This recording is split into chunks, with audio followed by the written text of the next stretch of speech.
Good morning, listeners. You're welcome to this week's Agri Report. I'm Jim Finn. My guests this morning are Peter Thomas Keaveney, who is telling us all about Grass 2026.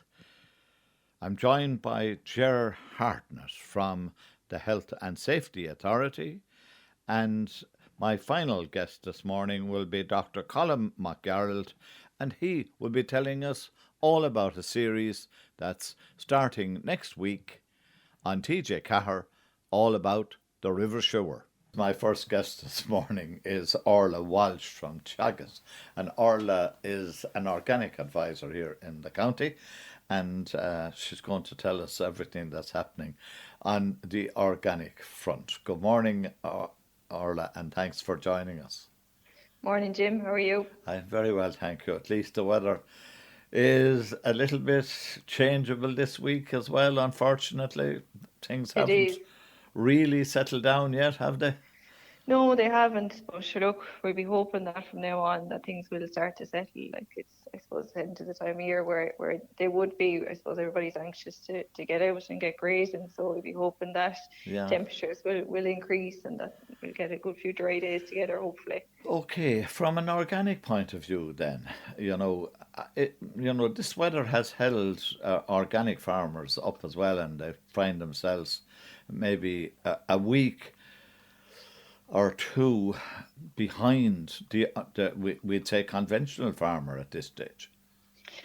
I suppose in a way they do, Jim. I suppose look, it's harder in organics when you don't have, I suppose, the quick fix of you don't have the option of going out with the chemical fertilizer. So you're relying on your organic manure as your slurry and your farm manure to drive grass Hmm. and crop growth as well. So really it's about timing, and I suppose you're anxious to get out and to apply those organic fertilizers as they can. But I suppose really as well, I suppose, stocking rates come into it as well. And I suppose there is, a lot of organic farmers would have a reduced stocking rate to account for that because, you do have to stock your farm to your situation. So when you don't have, I suppose, a quick fix, you have to adjust. And, there is a lot in that situation where I suppose every farmer is weather dependent, but I suppose the organic farmer really is, Yeah. is watching the weather too.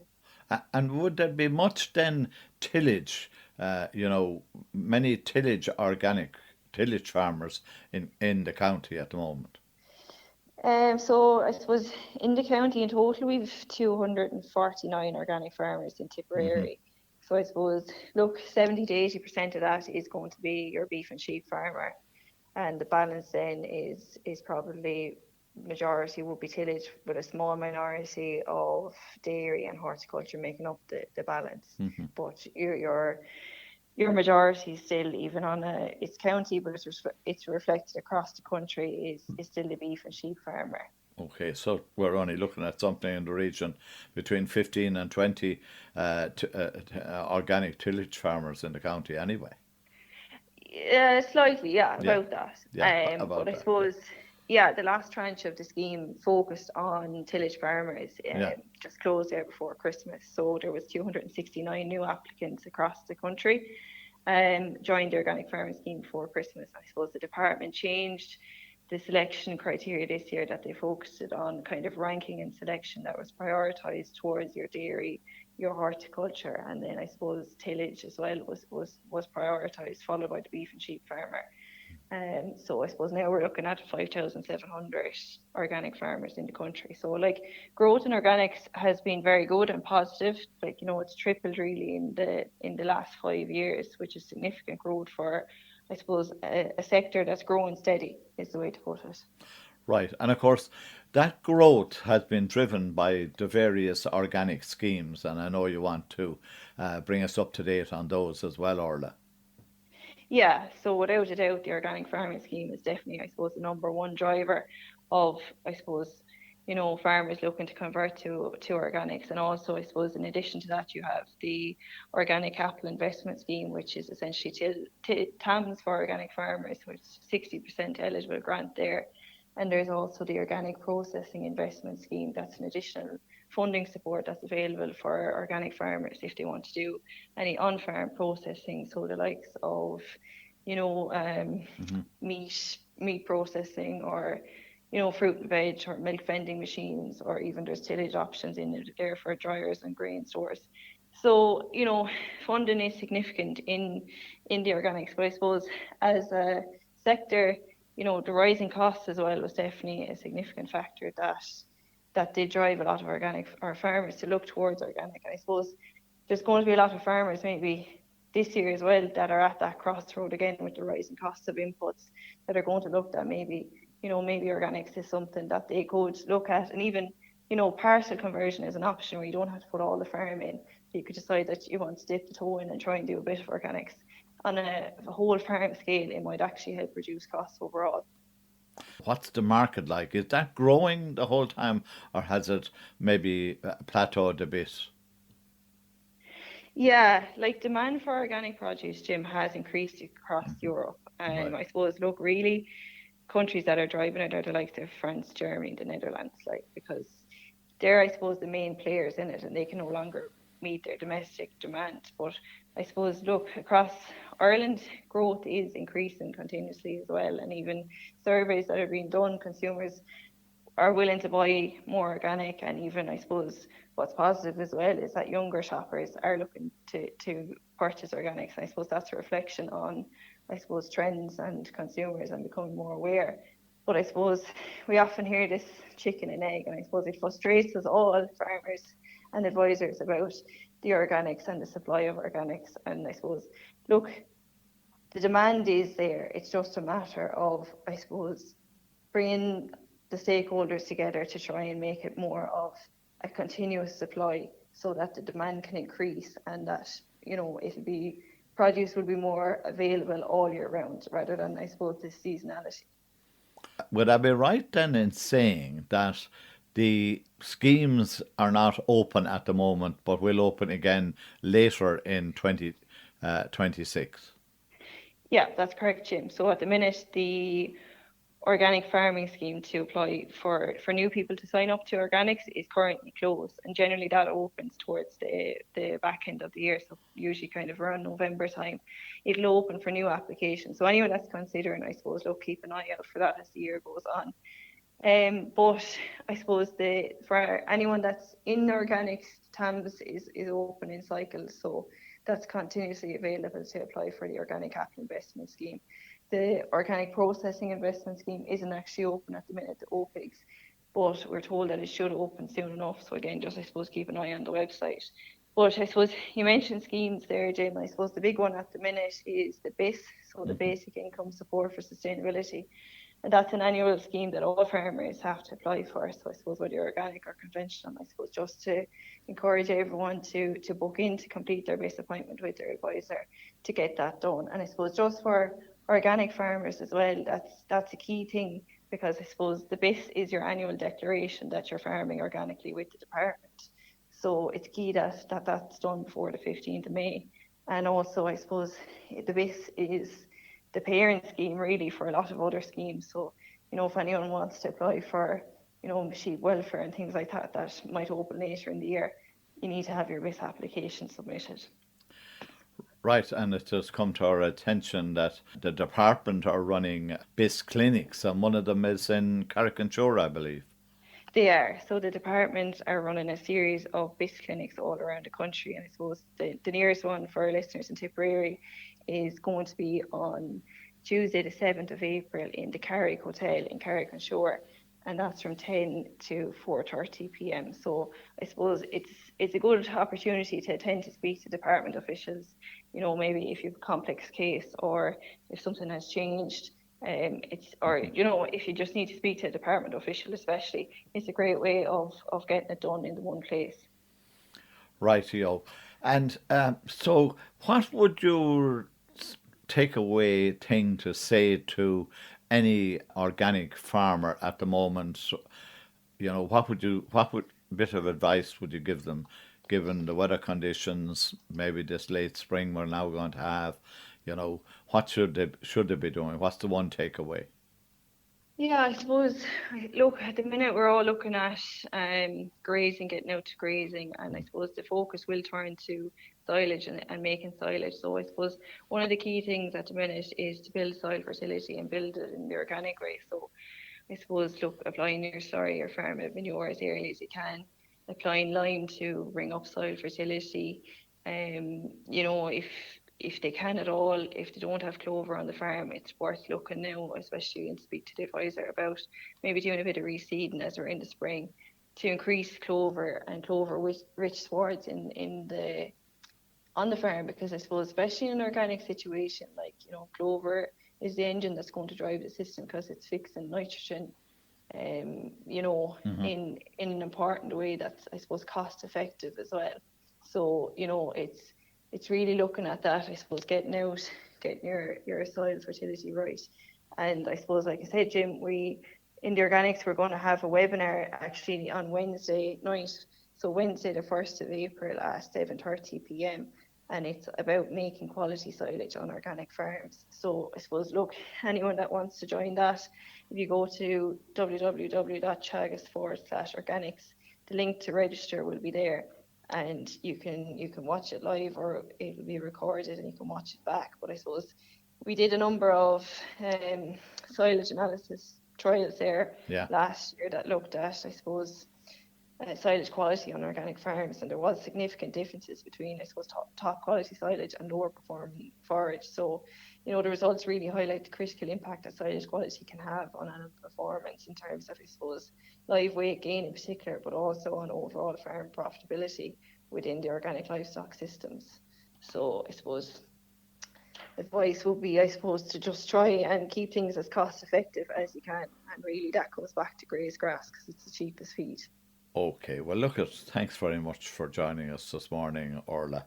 That listeners was Orla Walsh, who is an organic advisor here in the county. Listeners, my next guest this morning is Peter Thomas Keaveney, and he is the machinery editor with the Irish Farmers Journal. But more importantly, he's heavily involved in an event that's taking place at the end of next month, and that's the end of April, and that is Grass 2026, which the journal are running. And we'd like to inform the listeners early on that this date is coming up, and that's why Peter is with me. And we're also going to be giving you some of the information that you will get if you attend the event. Good morning, Peter, and thanks for joining us. Good morning, Jim. Thanks for having me on. Okay, Grass 2026. What is it all about? Yeah, Jim. So look at Grass 2026. It's a live silage machinery demonstration event. As you said there, it's on the end of April. It's on the Wednesday, the 29th of April. It's taking place in Cuffsgrange, County Kilkenny, which is just south of Kilkenny there. And I suppose it's aimed at farmers, contractors, and machinery operators. Right, okay. Now, this programme of ours is, I suppose, aimed mainly at farmers, I hope. So, why should a farmer, do you think, Peter Thomas, why should they go to it? Yeah, Jim, well, look, I suppose the event it's a new initiative hosted by ourselves in the Irish Farmers Journal. It's supported by FBD Insurance. On the day, we're going to have all leading grass machinery manufacturers to showcase, I suppose, the latest and greatest in terms of grass equipment involved in cutting and preserving and siling silage. So that's going to be pretty much every machine you can think of. It's involved in the grass making, so there's going to be mowers, there's going to be tedders, there's going to be rakes, there's going to be balers, forage wagons, forage harvesters. We are in talks with a couple of the manufacturers who are hoping they're going to get some new machinery that's going to be launched the last few months from different brands around the world there on the day. It's a bit early just to say now the machines yet, but we'll talk close to the time, Jay, but we'll have them over the line shortly. But I suppose, look at on the day, we're going to have a bale handling demonstration. We're going to showcase the different methods and machinery involved in the handling bales. And then, of course, in the pit silage, probably the most important part of pit silage is in siling the pit. So there's going to be live silage pit demonstration taking place with a number of different wheel loaders. And then we're going to have other equipment that's used in silage process, such as the silage compactors, which have become very popular on the continent and in England and in last maybe year or two in Northern Ireland, and they're starting to creep down here now. So I suppose, Jim, to answer your initial question, or why should the farmer, the contractor, and the machinery enthusiast attend? Well, we're going to have all the latest and greatest machinery there, and pretty much every livestock farmer needs to make feed for his animals. So we're going to have experts there, I suppose, talking to farmers about how to make the best feed in terms of soil fertility and preserving their feed, and what maybe varieties you should be using right the way through into the inciting process. So, from handling the bales, the pit, and all that's involved in machine in between, Jim, You mentioned their varieties. So there will be an opportunity for farmers to see how different grass varieties perform. Is that correct? Not necessarily how different varieties perform, but we're going to have silage. We are going to have some experts there, Jim, that will be offering a full round advice. And these aren't guys that are, these are independent guys that are experts in their space at how to make the best quality silage. What's involved, and every farmer has their own challenges on that. So if people come along, they can spend time and talk to these people. And we want everyone that comes on the day, Jim, to take away something. Right. And is this the first time that a demonstration like this that has been held in the country? Are you piggybacking on somebody that, shall we say, no longer wants to run the same type of an event? No, so this in the last decade, right? Yeah. This will be the only solely focused event on making silage around forage. This will be the only event in the last decade in Ireland, Jim, and on this.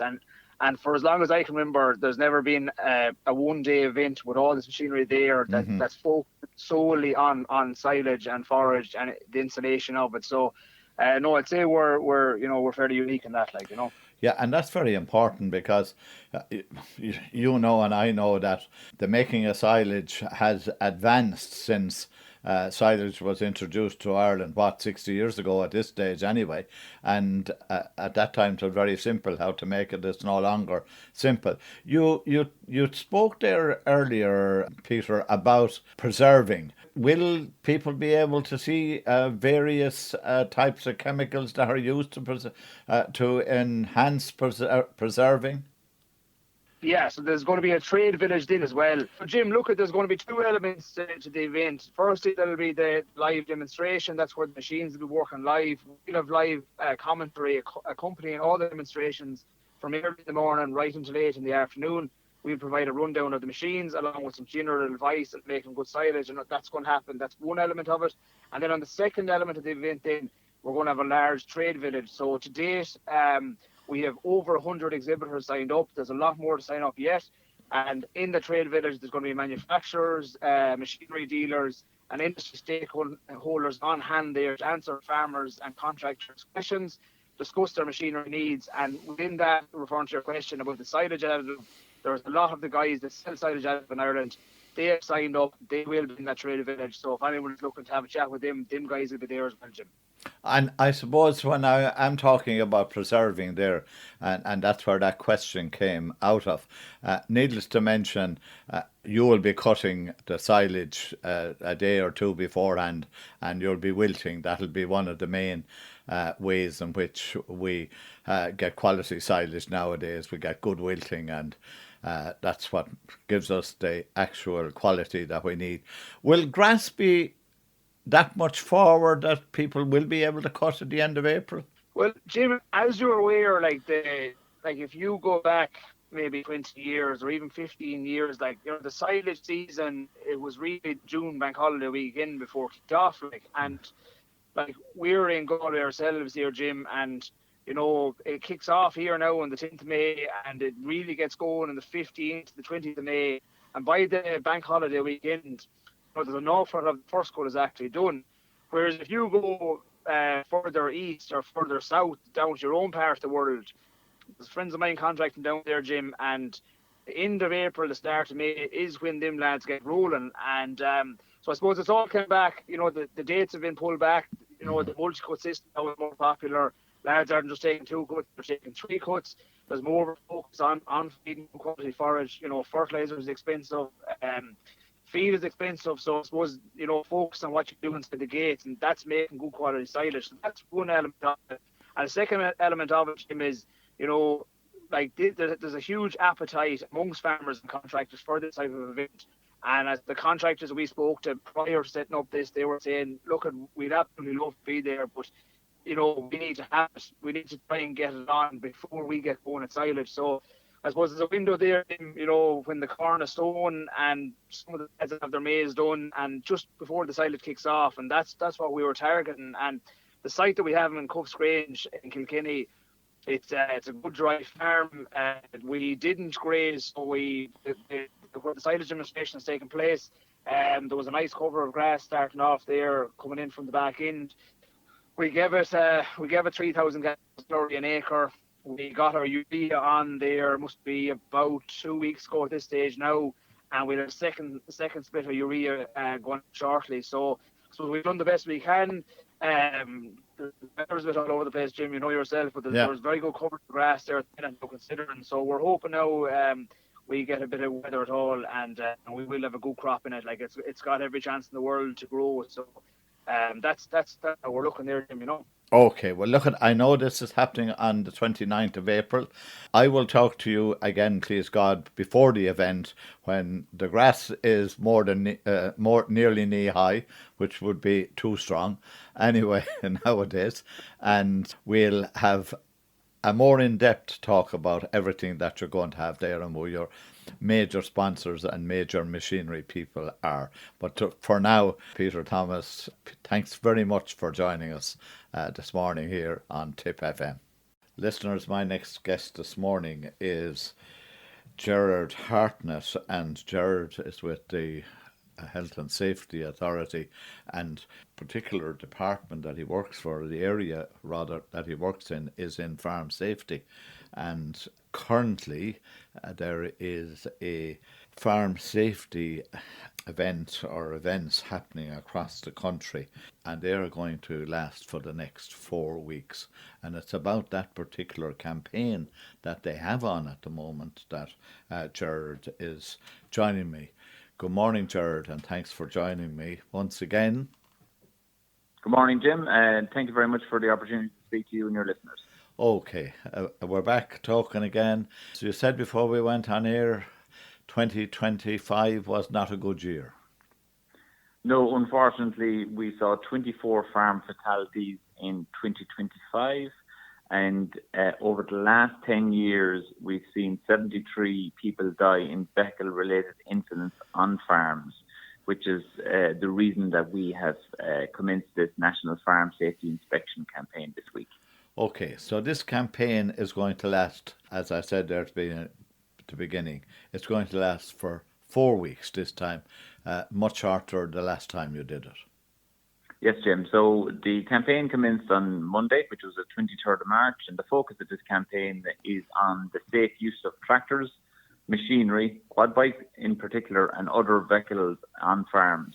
The reason that we are focusing on the vehicles is it is the largest cause of farm fatalities in the agricultural sector. Out of those 73 that you mentioned, would 50% of them be from farm vehicles? Yes. So the 73 fatalities that I referred to are actually all vehicle-related incidents. Oh, all of them. The number over the last 10 years of farmers killed is 177, which is a shocking number when you think about it. Almost 18 farmers a year on average are being killed on Irish farms. That's not sustainable in the long run anyway, that's a certainty. Okay, so you have inspectors out inspecting a number of farms. You can't do every single farm in the country, needless to mention. Definitely not in 4 weeks. So they're looking at 7 or 8 particular areas. Can you go through those areas for me, and so that farmers who won't be inspected will know what is being inspected and they should go and look at these things on their own farm? Yeah. So what we want to do as part of this campaign is to highlight the risks associated with tractors, loaders, trailers, and quad bikes and other vehicles that are used on the farm. So we have seen an improvement in the weather, and we know that farmers will need to get slurry out if they haven't it out already. Fertilizer is going to be spread. There's cattle that need to be let out, fencing to be done. So farmers will be utilising tractors and machinery and other vehicles that they haven't used all year. So what we're urging farmers and contractors to do, because you will have contractors coming to the farm as well to spread slurry and do other work activities, is number one is to plan their work activities in advance. So think about the tasks that they're doing to ensure that all drivers and operators have some form of training and are competent to use the machines they're using. So the likes of quad bikes, they're a useful tool, but we have seen a lot of fatal accidents associated with them. So what we're urging farmers to do is to do the training and wear the helmet and make sure that nobody under 16 is operating that quad bike. If they're using machinery and tractors, is checking that all brakes, handbrakes and parking brakes are fully functional. We've even seen examples of fatalities where jeeps and other vehicles have rolled backwards, crushing individuals, and because the handbrake wasn't working properly. Make sure that all cabs, doors, steps and access points are in good condition, clean, undamaged and properly adjusted mirrors so they have all-round vision.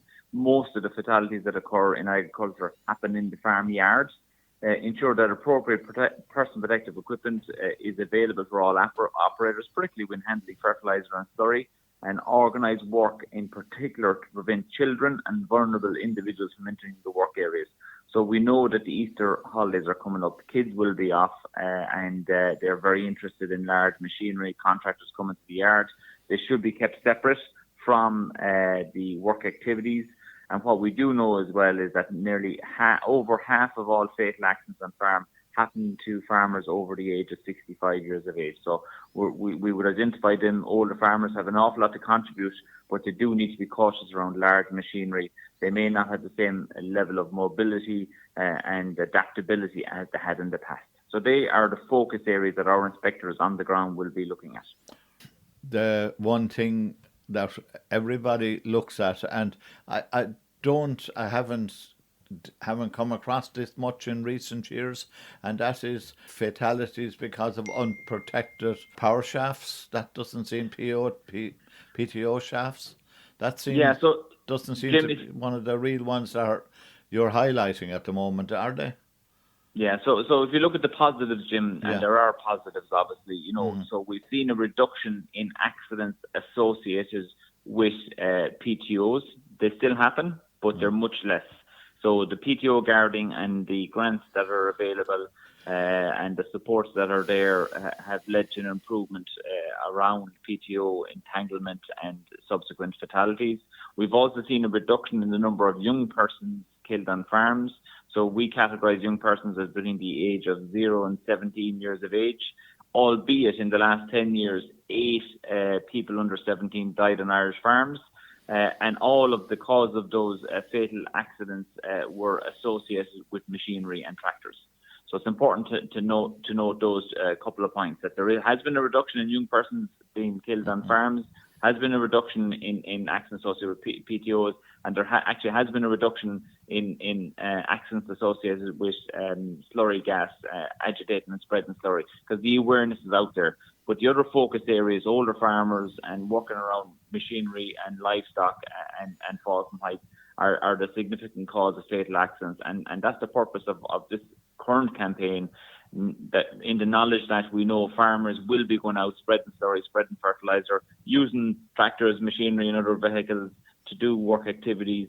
And now is the time to plan ahead. They're after coming out of a busy period of time with calving as well.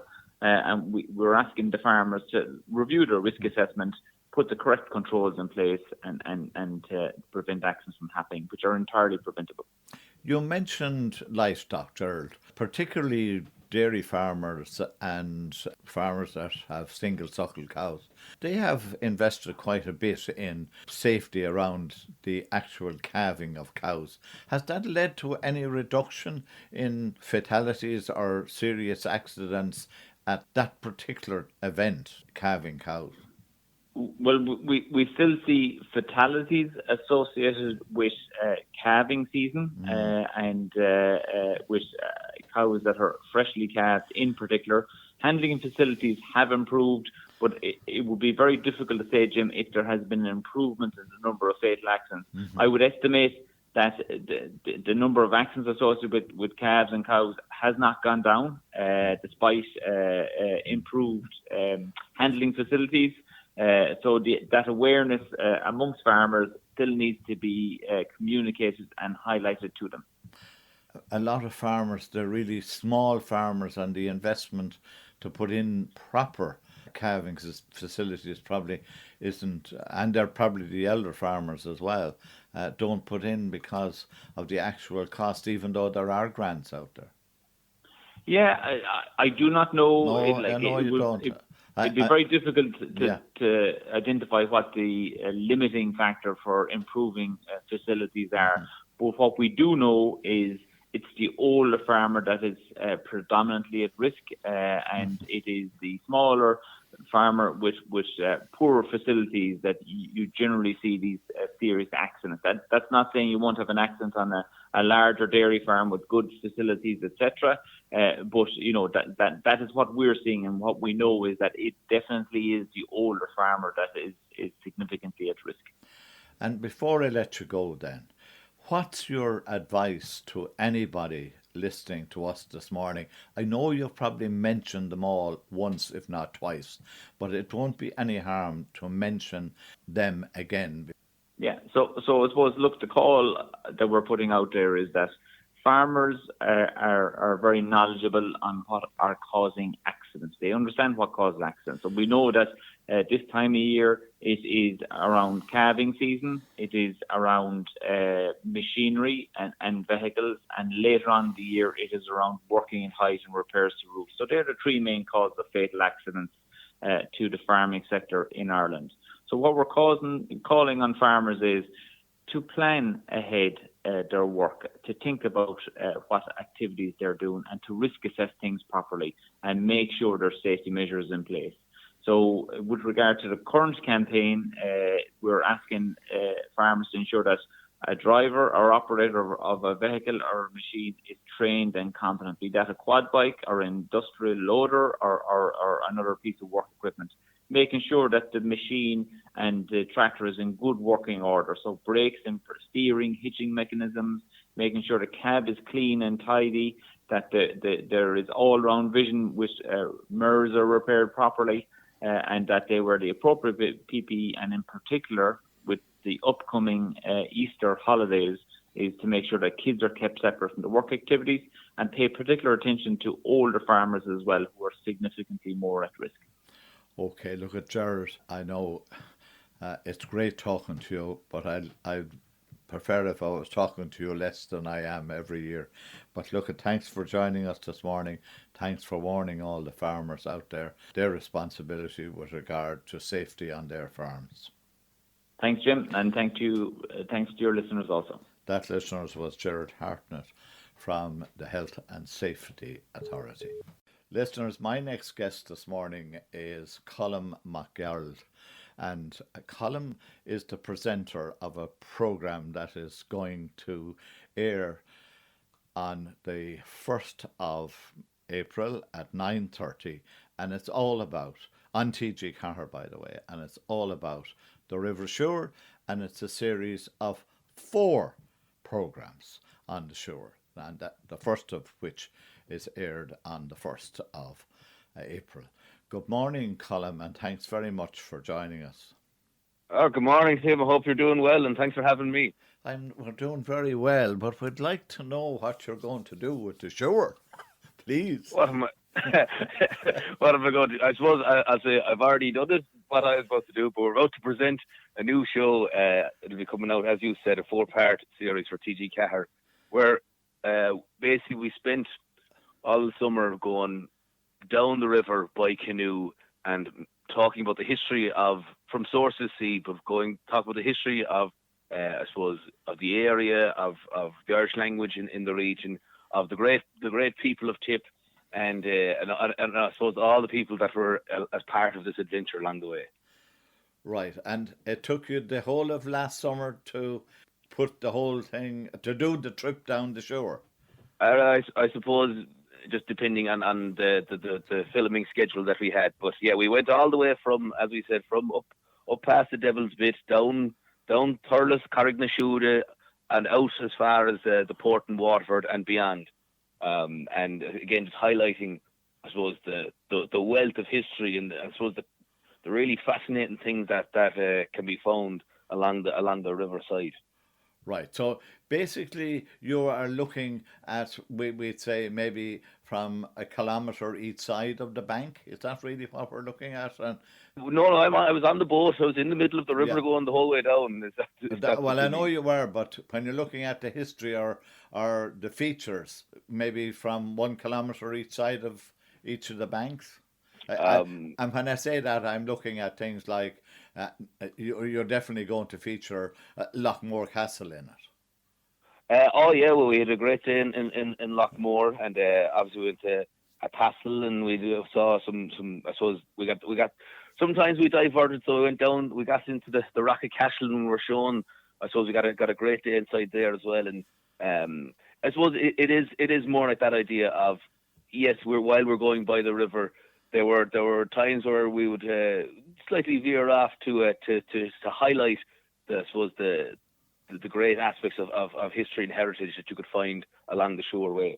Right. So in other words, I live in the parish of Holy Cross, Ballycahill, and so Holy Cross would be one of your stops. It would be. Abbey, that's correct. Yes. The abbey and the village is on the shore. Like going further down, a hostel is on it as well. Mm-hmm. Yep, yeah, that was it. And again, we had great guides who brought us around and highlighted the people, I suppose, local people who had that deep knowledge of the area as well. They were very helpful for me now when we're on it. Right. Okay. And okay, rivers there are so important in all our lives, whether we live beside one or whether we live a bit away from one. So. And it's, of course, it's a great source of life as well. Do you have you taken a look at the wildlife in the river? Oh, absolutely, yeah. And here's the thing: you couldn't but I suppose take a look at it. It was one of the best parts of the trip for me was while I was going down the river and seeing, I suppose, the flora and the fauna and the biodiversity of the area, the importance of the river to the region, and yeah, we absolutely were taking stock of that. We got a great day in with the wetlands down in Cabra as well, and I must say it was a real privilege. It was a real treat to be exposed to such all the wildlife and all the trees and all the flowers and the plants, and to get to experience that so close. Okay, and of course the experience in Cabra Wetlands is absolutely magnificent, and again, it's a great resource for the area, and in particularly with regard to the flora, the fauna, and the wildlife. That's yeah, there. and the birds, and we saw everything. There was so much going along. Like I said, it was almost like it was like you had a soundtrack in the background of these, all these birds flying around and twittering and. Yeah, it was a very special experience. Okay. Did you at any stage, we'd say, have somebody from the local authority with you to explain to you, about how clean the river is or how dirty the river is? Because I suppose we're all told that our water quality is not where it should be. Yeah, we did have a feature about. I suppose the people who go along with I hope I get this right, is the Ireland Inland Fisheries. Inland Fisheries, yeah. Inland fish, and we went out and testing the water, and they were showing me how they would measure the different fish that were there, the stock, and the importance of keeping the river clean and measuring the pollution levels, and so that is an important part of the show as well. That whilst we're also highlighting the kind of the rich history of the area. The importance of the health of the river is something so important to us as well. That idea that we couldn't do a trip like this without also being very aware of how important it is to keep these type of regions safe and clean and vibrant for the local communities and for, I suppose, people like myself who get to travel in an area like this. Right, and of course, now you have mentioned one of the sports on the river, and that is fishing and the inland fisheries. But as you get further down the river, and particularly from Clonmel on towards Carriganshore and then on into Waterford, you have other types of sports, and you have a lot of canoeing and boating, particularly when you get to Clonmel. Again, another use for that wonderful river, that people can have a sporting activity on it or a leisure activity.